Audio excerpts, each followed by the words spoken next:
During your recovery rehab, you mentioned that you got to see who was really with you and who wasn't really with you. So I'm gonna ask you first, who was really with you during that time? But who were the people? Great question. You know how that goes too. I mean, you know, like my pops played in the league, he suffered a neck injury, and you see quick, like all the people that was fucking, all the people who used to show up at the house, all them Uncle X, Y, and Z's that I used to have, I ain't see them no more. So you know, it's amazing, man. It's like it really puts things into perspective for you, because you know when you first get hurt, you first get injured, is 1,001 text messages you get. People checking on you, people tweeting, whatever the case may be. A week later, it's dead. It's nobody checking on you. It's nobody seeing how you doing. 2 months, 3 months later, it's nobody checking on you. Nobody seeing how you doing. You watching everybody else. You sitting back like, all right. There was certain, you know what I'm saying? But there was certain people who were always there, always checking on me. My family, you know what I'm saying? They had no choice, obviously, because they my family. But I mean, they got no choice. They need that you'd check. be surprised. They need the bills paid. But no, my family was always there. They were always there. You know, me and my father had got super close because of my second injury. You know what I mean? And it's something that right now is like, it's super dope to be able to like talk to him closely and relate to him on a whole different kind of level, like being a grown man. You know what I'm saying? It was really important for me, really inspirational for me. So I'm definitely thankful for that. My manager right now, Neiman Johnson, like a lot of people don't know, like I think a lot of people, because he's so new, you know, a lot of people, you know, he gets, you know, all the heat. You know what I'm saying? When you that close to somebody, you're gonna get all the heat. But Neiman was there before a lot of people, you know, noticed him. You know what I'm saying? He was someone I could go talk to and just, you could know, kind of vent with, that had no ulterior motive. You know what I'm saying? That just genuinely wants to know like what's going on in your head. And this was during like during that time. You know what I'm saying? And Neiman was actually there the first time I got hurt. You know what I'm saying? And he's still here now. So that just shows you what kind of human being he is. My best friend and assistant now, Ra, she's always been there too. You know what I'm saying? She know me better than I know myself, to be honest with you. And you know, those two right now, those two are like my yin and my yang, you know what I'm saying? When I go to them and I talk, I can tell they listening to me, but they like, boy, like, you don't realize, like, you got it in you. Yeah. You know what I'm saying? Because before, the people I was rolling with, you could feel the eeriness, you could feel the doubt when you would walk in the room, when you would walk with them. Yeah, I was so focused on that I wasn't really paying attention to the feeling, because I'm like, oh, this is all I've wanted. This is what I want. This is what I'm focused on. But taking a step back and really reflecting, it's like, boy, you always knew that eerie feeling was there.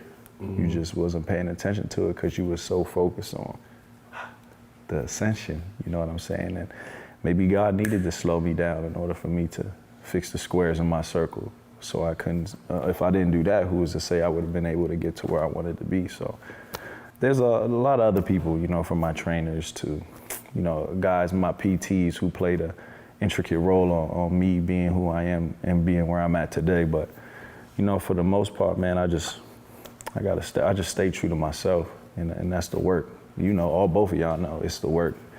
Gil, I heard so many stories about you growing up in the DC area about your work ethic. So it's inspired me as well. You know what I'm saying? Agent Zero was a real thing. You understand? Like we was, you know what I'm saying? Like we was watching you closely. You know what I'm saying? You was playing for my home. You know what I mean? So the stories I've heard of your work ethic is definitely inspirational, and has sunk in my whole career since I was a youngster. So that's a real thing. It's crazy because it's all I knew. It's because, you know, before the injury, it was, you know, getting basically draft day, right? And even though I worked my whole career, I always worked, you know, that was my thing. And I didn't really, when I got to the NBA, I didn't really know how to work, I just, I'll sit in the gym 9, 10 hours, didn't know what I was doing. And then Chris Mullin sat me down and said, I used to be in the gym all the time, told me he had an alcoholic problem, right? And this is what saved him. So me and him would play, I don't know how old, he was retired already. We'll play full court one-on-one, murder that man.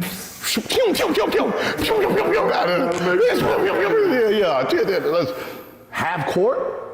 Oh no. It was like a whole other NBA when we went to half court basketball. Like full court, like he couldn't keep up. I mean, I'm just half court. It actually taught me what is this? It's like, you got to play half court basketball. You got to learn how to, when it's small. So, him teaching me how to play, how to work, get your work in, go at 110%, go home, rest, come back. So when you're angry, your girlfriend in here, don't argue with your girlfriend. Use that anger to perfect your skill. You know what I mean? You having a problem with your family, perfect your skill.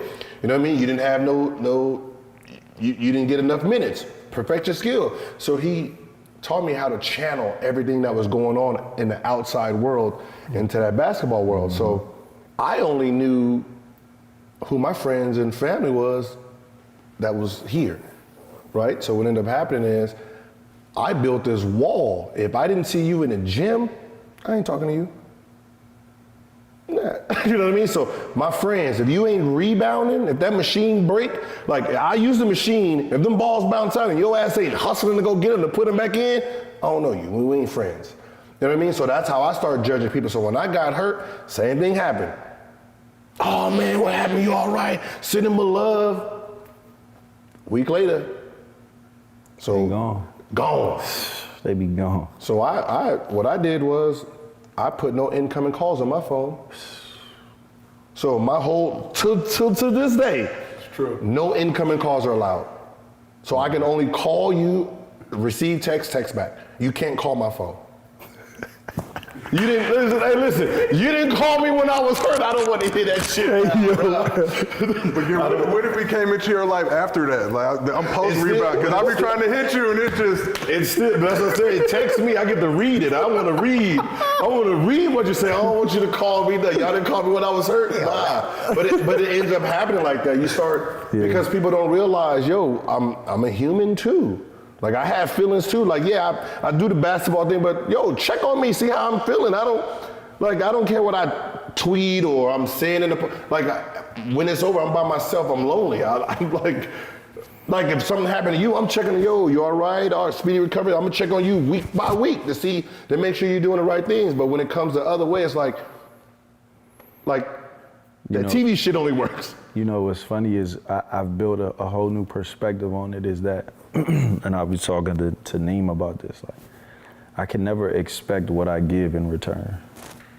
Thanks. No matter what, no matter where I'm at, no matter what I'm doing.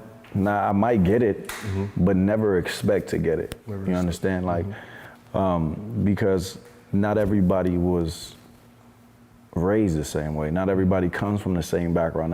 Not everybody has the same values. Not everybody has the same beliefs. You understand what I'm saying? So for me to expect the same gesture or the same, kindness or the same things in return that'd be me being a fool, really, honestly. You know what I'm saying? And I have to be okay with that and understand it. Like, sometimes it's not personal. It's just people just don't know how to be that way.